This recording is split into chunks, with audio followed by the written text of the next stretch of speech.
नमस्कार, आप देख रहे हैं पुलिस वाला वेब न्यूज और मैं हूं आपके साथ कंचन। रीवा जिले में कांग्रेस शहर उपाध्यक्ष दीपक सिंह के नेतृत्व में 100 की संख्या में कांग्रेस पार्टी के कार्यकर्ताओं ने स्वामी विवेकानंद पार्क शहर में रैली निकालकर कमिश्नर कार्यालय में पहुंचकर 4 मांगों का ज्ञापन सौंपा है। इनकी मांग है कि जिस तरह कृषि बिल विधेयक लाया गया है जो पूर्णतः से किसान विरोधी है, इसमें किसान व्यापारियों के चंगुल में आ जाएंगे और उसे अपनी फसल का भी सही दाम नहीं मिलेगा।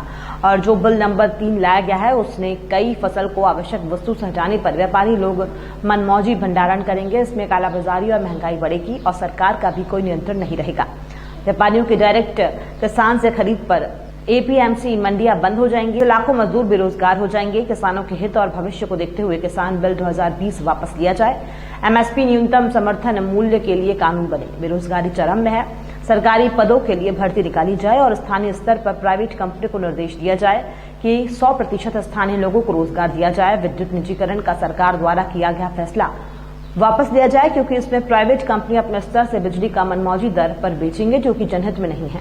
आज ये इंजीनियर दीपक सिंह जी के द्वारा शहर कांग्रेस उपाध्यक्ष जिले रीवा के द्वारा ज्ञापन प्रस्तुत किया गया माननीय राष्ट्रपति महोदय के नाम पर कमिश्नर सर रीवा संभाग के माध्यम से 4 बिंदुओं पर यह ज्ञापन है। पहला जो उनका बिंदु है वो कृषि अध्यादेश से संबंधित है और दूसरा जो बिंदु है वो उनका एमएसपी से संबंधित है। तीसरा बिंदु जो है उनका बेरोजगारी से और चौथा बिंदु जो है वो कृषि बिजली के बिल से और बिजली से संबंधित है। ज्ञापन प्राप्त कर लिया गया है और अग्रिम कार्यवाही के लिए ऊपर भेज दिया जाएगा, संप्रेषित कर दिया जाएगा। आज हम लोग कमिश्नर साहब के माध्यम से राष्ट्रपति महोदय को ज्ञापन देने आए हैं। ज्ञापन के जो प्रमुख बुंद हैं वो किसान बिल को विरोध के लिए है। जिस तरह से सरकार 3 बिल किसानों के ऊपर थोप रही है कि उनकी मंडियों को भी तोड़ने का काम, और जो उनकी मंडियां हैं और मंडी को तोड़ने के बाद लाखों किसान मजदूर जो मजदूर वहाँ पे काम करते हैं वो क्या कहते हैं बेरोजगार हो जाएंगे।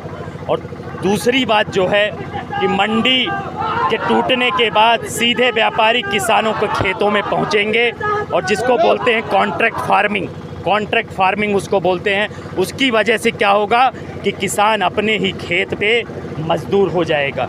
किसान अपने ही खेत में क्या हो जाएगा, मजदूर हो जाएगा। और जो बिल नंबर 3 लेके आए हैं कि आवश्यक वस्तुओं में 3-4 चीज़ों को कम कर दिया गया है, ठीक है ना। इससे क्या मोदी जी ने कहा कि जो व्यापारी आदमी जितना चाहे उतना भंडारण कर सकता है, और जब भंडारण में सरकार का कंट्रोल नहीं होगा तो जानते क्या होगा कि जब उस चीज़ की कमी पड़ेगी तब वो व्यापारी 10 रुपये में किसानों से खरीदेंगे और 80-90 रुपये में यहाँ के लोगों को बेचेंगे, जिससे आम जनमानस अस्त व्यस्त हो जाएगा। ये किसान बिल पूर्णतः किसान विरोधी है। इसलिए हम सब जो कितने किसान यहाँ पे सम्मिलित हुए हैं इस बिल का विरोध करने के लिए प्रस्तुत हुए हैं कि राष्ट्रपति जी को ज्ञापन दिया जाए कमिश्नर साहब के माध्यम से और ये किसान बिल वापस लिया जाए। हमारी मांग दूसरी नंबर की ये है कि एमएसपी के लिए कानून बनना चाहिए।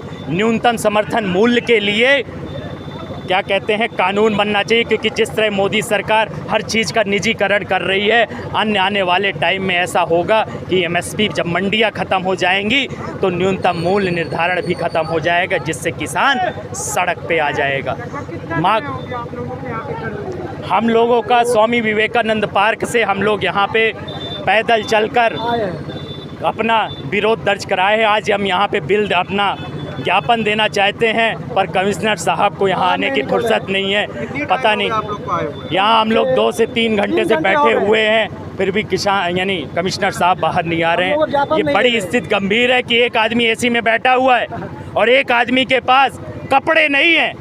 आज हमारे पास मोदी सरकार ने ऐसा काम कर दिया कि आज हमारे पास पहनने के लिए कपड़े नहीं हैं और हम इस तपती धूप में खड़े हैं, पर एसी में बैठे वाले लोगों को ज्ञापन लेने तक की फुर्सत नहीं है बेरोजगारी को लेकर। और तीसरा हमारा बिंदु है विद्युत का जो निजीकरण किया जा रहा है, हम उसका पुरजोर विरोध करते हैं। इस तरह में क्या होगा कि टाटा बिरला प्राइवेट कंपनियां आएंगी और क्या कहते हैं जो 10 रुपये 7 रुपये बिजली प्रति यूनिट हमें मिल रही है उसे 15 से 20 रुपये प्रति यूनिट बेचेंगे। और यदि बिल 1 महीने में जमा नहीं हुआ तो क्या हो जाएगा, बिजली का बिल कट जाएगा, बिजली कट जाएगी।